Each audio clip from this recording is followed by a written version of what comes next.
Goeiemôre vriende, hierso aan die begin van 'n nuwe week. Maandag die 3de Augustus, mag dit sommer 'n wonderlike week wees. Wat voor julle uitstrek. Kom ons raak dit so vir 'n wyle stil. Here, baie dankie vir die voorreg wat ons het om as die kinders so saam te kan wees. Dankie dat ons kan luister na wat U deur die profete, deur die disippels en deur soveel skrywers vir ons kom sê in die woord. Amen. Dit mag daar vir julle genade en vrede en oorvloed wees met julle God ken, Jesus ken en die Heilige Gees ken. Vriende, ons gaan nou aan hierso in Jakobus 3. Ons maak klaar vandag met Jakobus 3. Daai kom sê hierso, julle sal onthou ons het 'n bietjie gepraat oor vers 13. Dit was eers vir die eerste paar verse van hoofstuk 3 was oor die beheersing van die tong waar ons lekker gechat het. Toe het ons vir mekaar gesê, Jakobus vir ons kom sê in vers 13, is daar 'n wyse en verstandige mens onder julle, né? Julle onthou dit? Dan sê hy, dan moet hy of sy dit toon deur sy goeie dade en deur dade van nederigheid en wysheid getuig, né?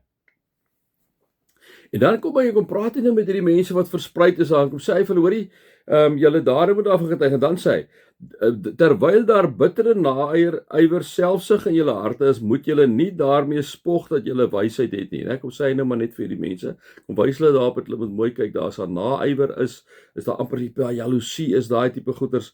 Hy sê, moet dan julle nie daarmee spog dat julle wysheid het nie, want dit is die wysheid, sê hy, né? Want dan praat julle nie die waarheid nie. Die soort wysheid kom nie van bo nie, né? As dit naaiwer is en al daai tipe goed, dit kom nie bittere naaiwer en selfsug, dit kom nie uit 'n wyse hart uit nie, né? Dit kom eintlik uit 'n onwyse hart uit. Oomblik as ou begin spog en breek en liewe vriende, dit gaan net oor me en my behoeftetjies wat ek het en wat ek wil doen, dan moet jy maar weet, dit kom nie uit 'n hart van wysheid nie. En dit is wat Jakobus vir sy gehoor kom sê en ook vir jou en vir my vandag. Die soort wysheid kom nie van bo nie, maar is aards, is sinnelik, is demonies, want waar daar naaiwer in selfsug is, né? So waar daar jaloesie is, ek is naaiwerig op hy en ek is jaloers op wat hy wil, en ek is selfsugtig, dit gaan net oor me, daar kom wanorde en allerhande gemeene dade, dit is waar, né? So as jy jaloers is op iemand, naaiwerig gaan oor selfsug, dan moet jy jouself op die podium sit en jy trap op die mense om daar uit te kom, né? Dan sê hy, waar kom daar wanorde en allerhande gemeene dade? Dan sê hy, maar die wysheid wat van bo kom, is allereers sonder bybedoelings, net soos wanneer jy iets vir iemand doen, jy nie 'n hidden agenda nie. Daar is nie bybedoelings nie. So wysheid van bo af, sonder bybedoelings. En verder is dit vredelewend, né? Dit wil altyd vrede nastreef, gaan nie daaroor, want kyk, iemand wat selfsugtig is en naaiwerig is en dit lei tot gemeene dade, daai persoon het nie vredelewendheid in gedagte nie. Hy wil net on top uitkom, hy wil net bo uitkom.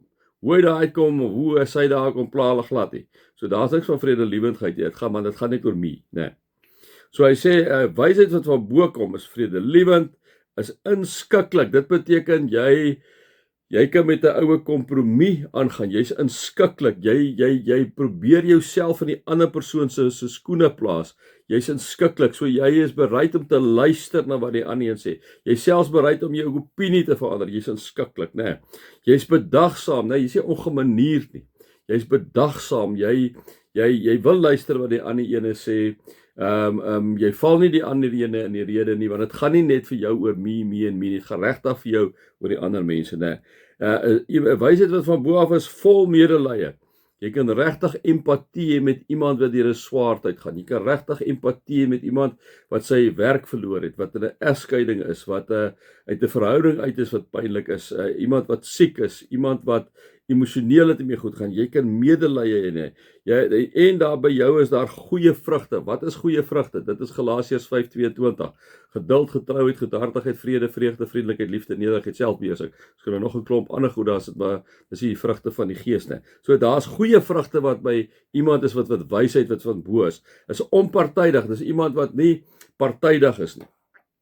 Is iemand wat nie kan kies nie, né? Daarvan kan ons nou maar is ons taamlik in Suid-Afrika baie bewus van dat mense partydig is, né? Vernaamlik in die politieke arena en ander. Hulle is nie onpartydig nie, hulle is partydig. En dan 'n wysheid wat van bo af kom is opreg. is opreg. Jy weet sommer as jy met 'n opregte persoon te doen het, né? Hy probeer nie kyk wat hy of sy jou kan uitkry nie, hy's reg. What you see is what you get. Hy sê dit is 'n wysheid wat van bo af kom. Hierdie wysheid bring jou in die regte verhouding met God, né? Hierdie wysheid wat hy hierso beskryf het. Allereers sonder bybedoelings, vredelievend, inskikkelik, bedagsaam, vol medelee, goeie vrugte, onpartydig, opreg.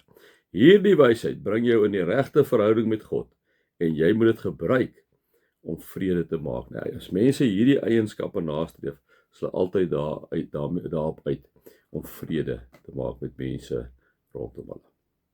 By 5 sent vandag, vriende. Mag julle God se liefde ervaar, sy genade ervaar en sy nabyheid ervaar. Amen.